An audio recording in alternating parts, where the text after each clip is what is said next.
38ல இருந்து 42 ಮುಂದುವರಿಸಿ 38ರಿಂದ 42 டைம் முடிச்சிருச்சு. ஒரு 5 மினிட்ஸ்ல முடிச்சிடுறேன். ಸಮಯ ಮುಗಿತಾ ಇದೆ, ನಾನು ಮುಗಿಸ್ಬಿಡ್ತೀನಿ 5 ನಿಮಿಷದಲ್ಲಿ.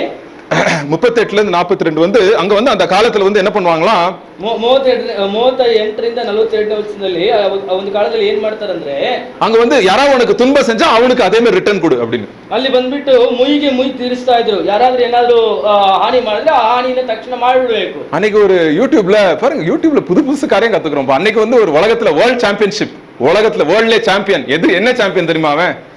ನೋಡ್ರಿ, ಯೂಟ್ಯೂಬ್ ಅಲ್ಲಿ ನೋಡ್ಬೇಕಂದ್ರೆ ಹೊಸ ಹೊಸ ಕಾರ್ಯಗಳನ್ನ ನಾವು ಕಲ್ತ್ಕೋಬಹುದು. ಒಂದು ಸರ್ ನೋಡುವಾಗ ಪ್ರಪಂಚದಲ್ಲೇ ಚಾಂಪಿಯನ್ ಯಾವ್ದಕ್ಕೆ ಚಾಂಪಿಯನ್ ಗೊತ್ತಾ? நீங்க நம்பவே மாட்டீங்க, இது மாதிரி இதுக்கெல்லாம் சாம்பியன் இருக்காங்களா அப்படின்ட்டு. ನೀವು ನಂಬೋದೇ ಇಲ್ಲ, ಇದಕ್ಕೆಲ್ಲ ಚಾಂಪಿಯನ್ ಇದ್ದಾರಾ ಅಂತ. கபாலக்கு ஒடியோது சாம்பியன், ಕಪಾಳಕ್ಕೆ ಹೊಡೆಯುವ ಒಂದು ಚಾಂಪಿಯನ್ಶಿಪ್. இப்படி நிக்கிறான், 2 பேர் நிக்கிறான், இங்க ஒருத்தர் நிக்கிறான், அங்க ஒருத்தர் நிக்கிறான். ನೋಡಿ, ಎದುರು ಬದುರಾಗಿ ನಿಂತ್ಕೊಂಡಿದ್ದಾರೆ. இப்படி யோசிக்கிறேன், இவன் நிக்கிறான், அப்படி பல்ல அப்படி பிடிச்சிட்டு இருக்கான், அவன் ஸ்ட்ராங்கா அப்படி பிடிச்சிட்டு இருக்கான். இவன் இவனுக்கு ஒரு சான்ஸ் இருக்கு, ஒரு அடிக்கிற இப்படி இப்படி இப்படி பண்றாங்க, இப்படி இப்படி பண்ணிட்டு இழுத்து பட்டார் அடிக்கிறான் அப்படி கன்னத்துல. அவன் ಬಂದ್ಬಿಟ್ಟು ಈ ರೀತಿ ಸಿದ್ಧತೆ ಮಾಡ್ಕೊಂಡು ಪಟಾರ್ ಅಂತ ಒಂದು ಕೆನ್ನೆಗೆ ಹೊಡಿತಾ ಇದ್ದಾನೆ. இன்னொருத்த அவன் அப்ப அவனுக்கு சான்ஸ் வருது, இப்ப இவனுக்கு அடிக்கிறான், இவன் ஒரு வாட்டி அடிச்சான்ல, அப்ப அவனை அடிக்கணும் ஒரு வாட்டி. ಇವನು ಒಂದ್ಸರಿ ಹೊಡೆದ ಮೇಲೆ ಎದುರಲ್ಲಿ ಇರುವಂತ ವ್ಯಕ್ತಿಗೆ ಒಂದು ಅವಕಾಶ ಸಿಗ್ತದೆ, ಅವನು ತಯಾರಾಗಿ ಹೊಡಿತಾ ಇದ್ದಾನೆ. அவன் இப்படி வச்சு அடிச்சான், அடிச்ச அடியில அப்படியே படுத்துட்டு ஃபிளாட் ஆயிட்டு படுத்துட்டான். அவன் ಅವನಿಗೆ ಎತ್ಕೊಂಡು ಒಂದೇ ಏಟು ಹೊಡೆದ ತಕ್ಷಣ ಅವ್ನು ಕೆಳಗೆ ಬಿದ್ದು ಹಂಗೆ ಫ್ಲಾಟ್ ಆಗ್ಬಿಟ್ಟ. யாரு சாம்பியன் இதுல? ಇದರಲ್ಲಿ ಯಾರು ಚಾಂಪಿಯನ್? யாரு அடிச்சானோ அவன் தான் சாம்பியன். யார் படுதோ அவனே சாம்பியன். நம்மளுக்கு நிறைய வாட்டி அப்படிதான் இருக்குது. ಸೇಡ್ ತೀರ್ಸ್ಕೋಬೇಕು, ರಿವೆಂಜ್ எடுக்கணும்டா அவன் மேல அப்படி. ಮುಯಿ ತೀರ್ಸ್ಕೋಬೇಕು, ಸೇಡ್ ತೀರ್ಸ್ಕೋಬೇಕು ಅಂತ ಹೇಳಿ ನಾವು ಬಂದ್ಬಿಟ್ಟು ಏನ್ ಮಾಡ್ತಾ ಇರ್ತೀವಿ, ಯೋಚನೆ ಮಾಡ್ತಾ ಇರ್ತೀವಿ. இது வச்சு அந்த ரிவெஞ்ச் எடுக்கிறத வச்சு நிறைய பேர் பெரிய பெரிய பணக்காரங்க ஆயிருக்காங்க. எப்படி ಈ ಒಂದು ಮುಯಿ ತೀರ್ಸೋದು ಇಟ್ಕೊಂಡು ಅನೇಕರು ದೊಡ್ಡ ದೊಡ್ಡ ಶ್ರೀಮಂತರಾಗಿದ್ದಾರೆ. ಹೆಂಗೆ எப்படி ಹೆಂಗೆ நீங்களும் அவங்களுக்கு காரணமா இருக்கிறீங்க. எப்படி ನೀವು ಕೂಡ ಒಂದು ಕಾರಣರಾಗಿದ್ದಾರೆ. ಹೆಂಗೆ எல்லா சினிமா படமும் ரிவெஞ்ச் மேலதான் ஸ்டோரி தான். அப்படியே ரத்த கொதிக்கும், வில்லனை பார்த்த உடனே இப்படி எல்லாம் போட்டு ரேப் பண்ணிட்டானோ, ஐயோ டேய் கொடுமை பண்ணிட்டானோ, சாவடா அட்ரா அட்ரா அட்ரா அப்படி நம்ம கை அப்படியே நம்ம போவோம், நம்ம கை இங்க போ இப்படி இப்படி இப்படி போயிட்டே இருக்கு நம்ம கை. ಯಾಕಂದ್ರೆ ಈಗ ಬರುವ ಎಲ್ಲ ಸಿನಿಮಾಗಳಲ್ಲಿ ಅದನ್ನೇ ತೋರಿಸ್ತಾ ಇದ್ದಾರೆ. ಹೌದಾ, ಮುಯಿ ತಿರ್ಸೋದು, ಯಾವ್ದು ಒಂದು ಕೆಟ್ಟ ಕೆಲಸ ಒಂದು ರೇಪ್ ಮಾಡ್ಬಿಟ್ನ ಅವಾಗ ತಕ್ಷಣ ಅದಕ್ಕೆ ಒಂದು ಮುಯಿ ತಿರ್ಸ್ಕೊಳ್ಳೋದು, ಹೊಡೆಯೋದು, ಹಿಂಗೋಡಿ ಹಂಗೋಡಿ ಅಂತ ನಮ್ಗೆ ಇಲ್ಲಿ ರಕ್ತ ಕುದೀತಾ ಇರ್ತದೆ. அது அவனு நல்லா நம்மள கண்டு வச்சிருக்கான். சினிமா படம் எழுதுறவன் நல்லா கண்டு வச்சிருக்கான் அவங்கள. ನೋಡಿ, ಆ ಒಂದು ಚಿತ್ರವನ್ನು ಬರೆದಿರುವಂತ ವ್ಯಕ್ತಿ ನಮ್ಮ ಒಂದು ಮನ ಒಂದು ಸ್ಥಿತಿಯನ್ನ ಚೆನ್ನಾಗಿ ಅರ್ಥವನ್ನಾಗಿದ್ದಾನೆ. வில்லன் கொடூரமான வில்லனை வைப்பான்.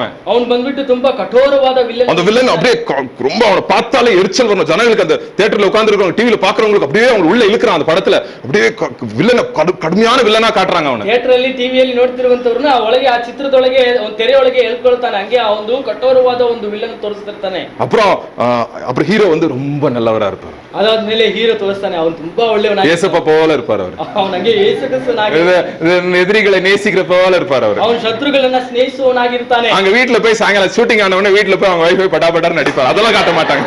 ಶೂಟಿಂಗ್ ಆದ್ಮೇಲೆ ತನ್ನ ಮನೆಗೆ ಹೋಗಿ ಹೆಂಡತಿನ ಚೆನ್ನಾಗಿ ಹೊಡಿತಾನೆ, ಅದೆಲ್ಲ ತೋರಿಸೋದಿಲ್ಲ, அதெல்லாம் காட்ட மாட்டாங்க. ತೋರಿಸಲ್ಲ. அப்படி அவர் அடிச்சாலும் வந்து அவங்க ஃபேன்ஸ் எல்லாம் வந்து அவரை தான் சப்போர்ட் பண்ணுவாங்க. ಒಂದ್ ವೇಳೆ ಹೊಡೆದ್ರು ಕೂಡ ಅವ್ರು, ஏன்னா ரீசெண்டா ஒரு 5 வருஷத்துக்கு முன்னாடி ஆயிருக்குது, நான் யாருன்னு சொல்ல மாட்டேன். ಇತ್ತೀಚೆಗೆ ಸಮೀಪದಲ್ಲಿ ಒಂದು 5 ವರ್ಷ ಕೆಳಗೆ ಇದು ನಡೀತು, ಅದು ಯಾರಂತ ನಾನು ಹೇಳಲ್ಲ. எனக்கு சின்ன வயசுல வஜ்ரமணி அப்படின்னு ஒரு வில்லன் பார்த்தா எனக்கு ரொம்ப பயமா இருக்கும். எனக்கு ಸಣ್ಣ ವಯಸ್ಸಲ್ಲಿ ವಜ್ರಮುನಿ ಅಂತ ಹೇಳಿರುವಂತ ಒಂದು ಒಬ್ಬ ಆಕ್ಟರ್ ನೋಡಿದ್ರೆ ಭಯ ನನಗೆ. அவர் வந்தாலே ஐயோ என்னடா வந்துட்டாடா கெட்டது ராவ போதும் அப்படின்னு படபடோட இருதயெல்லாம் அப்படியே அடிக்கும். ಬಂದ ಕೂಡಲೇ ಅಯ್ಯೋ ಏನೋ ಒಂದು ಕೆಟ್ಟದ್ದು ನಡೀತದಪ್ಪ ಅಂತ ಹೃದಯ ಎಲ್ಲ ಬಡಬಡ ಅಂತ ಹೊಡಿತಾ ಇರುತ್ತೆ. லாஸ்ட்ல ஹீரோ வந்து அவனை அடிச்சு சாவடிப்பான். ரொம்ப சந்தோஷமா இருக்கும். சோ அதான் இந்த இது. ಸೊ ನೋಡಿ, ಅದೇ ಇಲ್ಲಿ தீமையே தீமையால ஜெயிச்சு ಅಲ್ಲಿ ಬಂದ್ಬಿಟ್ಟು ಕೆಟ್ಟದನ್ನ ಕೆಟ್ಟದಿಂದ ಹಾದು ಬರೋದು. ஆனா பரிசுத்தாவியானவர் நம்மளுக்குள்ள வந்துட்டா. ಆದ್ರೆ ಪರಿಶುದ್ಧಾತ್ಮನು ನಮ್ಮಲ್ಲಿ ಬಂದಾಗ தீமையை எதுல ஜெயிக்கிறீங்க? ಕೆಟ್ಟತನವನ್ನು ಯಾವ್ದ್ರಿಂದ ಸೋಲಿಸ್ತೀವಿ? தீமையை எதுல ஜெயிக்கிறோங்க? ಕೆಟ್ಟತನವನ್ನು ಯಾವ್ದ್ರಿಂದ ಸೋಲಿಸ್ತೀವಿ? நன்மையில. ಒಳ್ಳೆತನದಿಂದ கஷ்டம், ரொம்ப கஷ்டம், நம்மளால முடியாது. இது ಕಷ್ಟ, ತುಂಬಾ ಕಷ್ಟ, ನಮ್ಮ ಕೈಲಿ ಆಗುದಿಲ್ಲ. என்ன வேணும்? ಏನ್ ಬೇಕು? கிருபை வேணும், ಕೃಪೆ ಬೇಕು, ஆண்டவருடைய பலன் வேணும், ದೇವರು ಬೆಲೆ ಬೇಕು. ஆண்டவரே நான் வந்து அவங்ககிட்ட அன்பா இருக்கணும்னு நினைக்கிறேன், மூஞ்ச பார்த்தவனே ஏதோ சொல்லி விட்டேன் ನಾನು. ಪ್ರೀತಿಯಿಂದ ಇರಬೇಕು ಅಂತ ಅಂದಾಗ ಅವ್ರ ಮುಖ ನೋಡ್ತಿದ್ದಂಗೆ ಏನೇನೋ ಕಕ್ಕ ಅಂತ ಹೇಳ್ಬಿಟ್ಟಿನಿ ನಾನು. ஜெபிங்கள், உங்களுடைய எதிரிகளுக்காக ஜெபிங்கள் அப்படின்னு சொல்லுங்க. ನಿಮ್ಮ ಶತ್ರುಗಳಿಗಾಗಿ ನೀವು ಪ್ರಾರ್ಥಿಸಿ. நானே நேரத்துல கேட்பேன், எனக்கு பிடிக்காதவங்களுக்கு பத்தி நான் என்ன நினைக்கிறேன். ನಾನು ಬಂದ್ಬಿಟ್ಟು ಅನೇಕ ಸಂದರ್ಭದಲ್ಲಿ ನನ್ನಲ್ಲಿ ನಾನೇ ಪ್ರಶ್ನೆ ಹಾಕೋತಿದ್ದೀನಿ. ಅವ್ರನ್ನ ನನಗೆ ಇಡಿಸದೇ ಇರುವಂತ ವ್ಯಕ್ತಿಯ ನೋಡುವಾಗ ನಾನು ಏನಂತ ಯೋಚನೆ ಮಾಡಿ, ஆண்டவரே எனக்கு அவங்க மூஞ்ச பார்க்கவே பிடிக்கல. ದೇವರೇ ನನಗೆ ಅವ್ರ ಮುಖ ನೋಡಕ್ಕೆ ಆಗ್ತಾ ಇಲ್ಲ. ஆண்டவரே அவங்க பண்ணதெல்லாம் பார்த்தா எனக்கு ரொம்ப கோபமா வருது. ದೇವರೇ ಅವರು ಮಾಡೋದೆಲ್ಲ ನೋಡಿದ್ರೆ ನನಗೆ ತುಂಬಾ ಕೋಪ ಬರ್ತಾ ಇದೆ. ஆண்டவரே உம்முடைய அன்பு இல்லாம அவங்க பத்தி நான் நினைக்கவே முடியாது. ದೇವರೇ ನಿನ್ನ ಪ್ರೀತಿ ಇಲ್ಲದೆ ನಾನು ಅವ್ರನ್ನ ನೆನೆಸ್ಕೊಳ್ಳೋಕೆ ಆಗಲ್ಲ. சோ புரிதல்ல இப்ப உங்களுக்கு நியாயப்பிரமாணத்தின் ஒரே பாஸ்வேர்ட் என்னது? ಅರ್ಥ ಆಗುತ್ತಾ ಈಗ? ನ್ಯಾಯ ಪ್ರಮಾಣದ ಅಥವಾ ಧರ್ಮಶಾಸ್ತ್ರದ ಒಂದೇ ಪಾಸ್ವರ್ಡ್ ಯಾವುದು? கீ என்னது? ಒಂದು ಪಾಸ್ವರ್ಡ್ ಕೀ ಯಾವುದು? அன்பு. ಪ್ರೀತಿ. அன்பு. ಪ್ರೀತಿ. தமிழ்ல ஒரு பாட்டு இருக்கு. ತಮಿಳಲ್ಲಿ ಒಂದು ಹಾಡು ಉಂಟು. அன்பே பிரதானம், ಪ್ರೀತಿಯೇ ದೊಡ್ಡದು, சகோதர அன்பே பிரதானம். ಸಹೋದರ ಸ್ನೇಹವೇ ದೊಡ್ಡದು. பல பல பாஷைகள் நான் அறிந்திருந்தாலும், ಬೇರೆ ಬೇರೆ ತರದ ಭಾಷೆ ನಾನು ಹೇಳಿದ್ರು. தெரியுமா டைட்டஸ் பிரதருக்கு அந்த பாட்டு? சகோதர அன்பே பிரதானம். அப்புறம் சகோதர அன்பே பிரதானம், சகோதர அன்பே பிரதானம். அவ்வளவுதான். அப்புறம் தெரியாத நமக்கு யாருக்கும்? பல பல பாஷைகள் அறிந்திருந்தாலும், நான் என்னென்னலாம் பண்ணாலும், என் சரீரத்தை எரிக்க விட்டாலும், என்கிட்ட அன்பு இல்லைன்னா நான் என்னது இல்ல?